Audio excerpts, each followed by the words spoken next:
Ne qoricha ani Ameerikaa irraa dhufee qoricha si fidee jira. Bakka jiru tekstii godha dhuftee atattamaan fudhatta. Akka carraa ta'e anillee kareessuma Ameerikaa irraa dhufee viidiyoo kee argee jechuun jirti kamiin godhasiin. Sumayyaan akkanaan dirqamoon Mite sai ijoollee miidhaa jirtu jaalattu Sumayyaa itti isa dhabuu jirta. maal godhadhashi. Guys, akkuma argitanii jechuudha. Egaa kunoo Sumayyaan hojiin ishiin hojjatte. Egaa ammas kunoo Rozaan gara duubatti deebiteetii jirti jechuudha. Hin barbaadu biyyaan ba'aa bakka Saidoo faana walitti waliin wal fuudhu yookiin immoo wajjin jiraachuu hin barbaadu. Sumayyaan narraa hafaa hin jirtu waan ta'eefi kanaafuu kana mannaa biyya ba'uunaaf wayyaa kan jettu dubbataatii jirti jechuudha.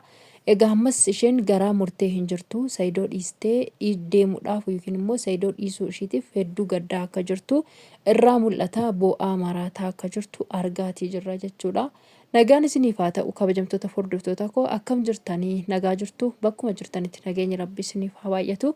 Ana obboleettii keessan bira nagaa guutuu jira. Galata Waaqayyoo isin biras nagaa guutuun haa jiraatu. Hunduma keessaniifuun isiniin jedha. Egaan wanti Rozaa fi Saidoo kun baay'ee ulfaatee jira jechuudha. Sumayyaanis isaan biraa hafaatii hin jirtu.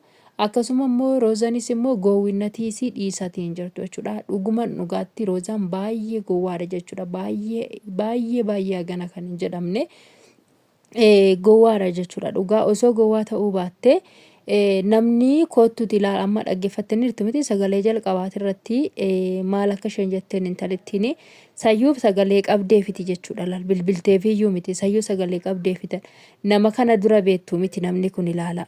Nama isheen kana dura beektu miti jechuudha. Nama haaraadha. Nama haarattu dhufee sagalee fi qabee fi kootu iddoo kanaatitti qoricha sii fideeti nan dhufa. Qoricha maalii naa fiddee dhufti jetteeti intala kana. Silumayyuu gowwaadhuma akkamitti dhugaa namni akkanaas hin jiraayi. Namni akkana gowwoomu sinuma jira jettu amma isin adaraa waaqa namni akkanaas sinuma jira. Dhugaa waaqa gowwaa baay'ee gowwaa yemma carrashaa gowwaadha jechuudha. Dhugaa Rozaan kootuti qoricha Ameerikaa irraan sii fidee sila qoricha nyaatte fi qoricha kana fudhatte si fayyada waan ta'eef kootuti fudhadhu jetteeni ni ittiin sagalee qabdiif intalattiin jechuudha. Akkuma sagalee jalqabarraa dhaggeeffattanitti sana booda Rozaan keessan hin dhatte gaafa isheen dhattu eenyu ta'e Sumayyaa ta'e jechuudha. Namni iddoo sana jiru Sumayyaa ta'e egaa Sumayyaan sarpiraayis jechaanii turte argitaniitii jirtu ija ishee qabdee. Sanaan booda waan jiru baay'ee waliin haasa'anii dhaggeeffattaniitu sagalee isaan achirratti isheen waliin haasa'aa turte dhungataa turte kallacha ishee dhungalaa turte fuula ishee dhungataa turte kennaa kenniteef irraan kan hafe mucaa kana jechuudha garaadhuma ishee kana fuutee urgufaatii turte jechuudha. Amma isii mitiiti jechuudha otoo akkanatti haala akkanaatiin namoonni kamiyyuu isinitti dhiyaatee bakka haala gammachuu kanaan jaalala akkanaa isiniif ibsee akkasiin isin dhungatee maal jedhee miira tokko keessa isin galcha. Isuma dhugaa dubbachuudhaaf jechuudha. Miira wayii keessa isin galcha jechuudha. Maaliifin akkamitti akka isheen isheetti maramaatii turte akkamitti akka isheen ishee faana haasa'aatii turte argitaniitii jirtu jechuudha. So Rozaan amma maa inni tokko murteeffatudha kan ishee barbaachisu jechuudha. Tokko murteeffatudha. Yookiin garaa murattee Saidoodhumatti heerumu yookiin immoo garaa murattee dhiistee itti gortee hiriyyaa ishee jaallattee achumaan jaalala hiriyyaa ishee wajjin itti fufuu jechuudha Sumayyaa faana. Aneen wanti gaafii natti ta'e tokko Sumayyaan silaayyuu isa faana jiraachuu hin barbaaddu maaliifin akkana gooti kanan jedhu bakka kan gaafii guddaa natti ta'e maaliif akkana gootidha. Egaa Saidoon immoo murteessadhuma naa kenni naa himi daawwattoota kootiif illee himi anaaf illee naa himi murteessadhuma jedheenitii jira. Murteessa dhumaa kana dubbatteetti garuu garaa isheerraa miti jechuudha. Akkuma argitanitti garaa isheerraa miti. Boo'aati jechuudha. Boo'aa hirqaati jechuudha. Akkam akka isheen taatee jirtu argitaniitii jirtu boo'aati jechuudha. Otoon si jaalladhu garuu maalan godha homaa gochuu hin danda'u. Sumayyaan narraa hafaatii hin jirtu. Booda waan tokko yoo naga'u ta'eyyuu sodaadheen jira. Anis boruu haadha ilmoo ta'uu hin danda'a. Haadha dubara ta'uu hin danda'a. Ilmoo korra waan ga'u hin beeku. Kanaafiyyuu jireenya namaa keessa galee har'a jireenya namaa jeeqee anis ofii kootiif of jeeqee maafanii boru ilmoo kootti rakkina fida. Maafan ilmoo koo rakkisa. Kanaafuu jireenya kana keessaa ba'uunaaf wayya biyya kanallee gallakkisee biyya kana keessaa ba'uunaaf wayya kan jettu murteeffatte. Kanaan bo'aa jirti jechuudha. Akkuma argitanii bo'aati jechuudha kan isheen jirtu.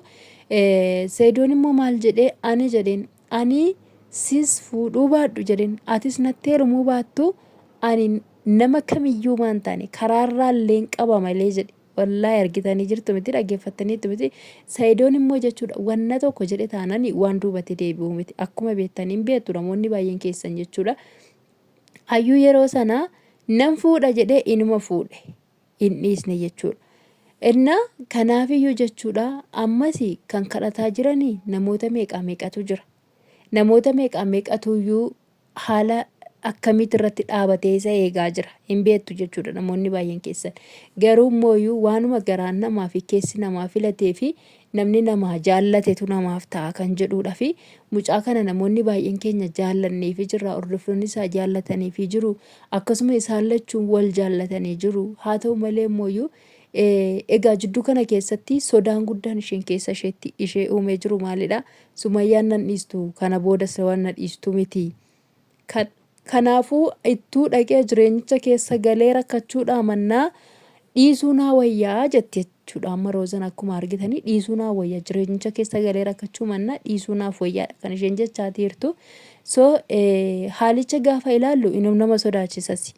Maaliif hoo jettanii namni tokko si duukaa lafaati deemtutti lafaati teessutti si duukaa jira yoo ta'e si hordofa yoo ta'e nama si sodaachisu nama keessi nama sana si birreeffatu namni sun si duukaa akkasittiin lafaati deemtutti si faana deema yoo ta'e lafaati deemtutti si hordofee raawwatee waanuma keessa kee tuqu waanuma keessa kee miidhu dubbata hojjeta yoo ta'e sin gammachiisu jechuudha jireenyichi dhugaadha.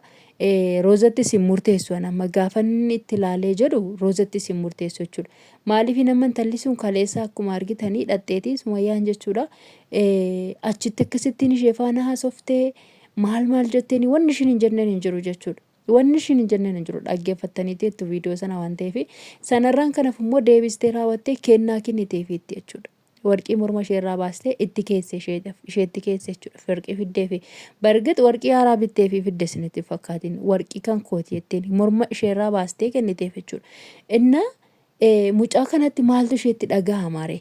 Maaltu isheetti dhagahama? Namni kuni nama aga kana na jaallatu nama aga kana warqii morma isaarraa baasee naaf kenne akkamittiin waan kana irratti yaada akkamittiin irratti dhaqee raawwadhee abbaa manaasaa faana jiraadha kan jettu itti inuma itti dhagahama jechuudha. Inuma yaaddis yaada kanas keessa inuma nama galcha. So rabbi nageenya isaaniif haa buusu gara murteessetti isaaniif haa murteessu nuti waan jennu hin qabnu.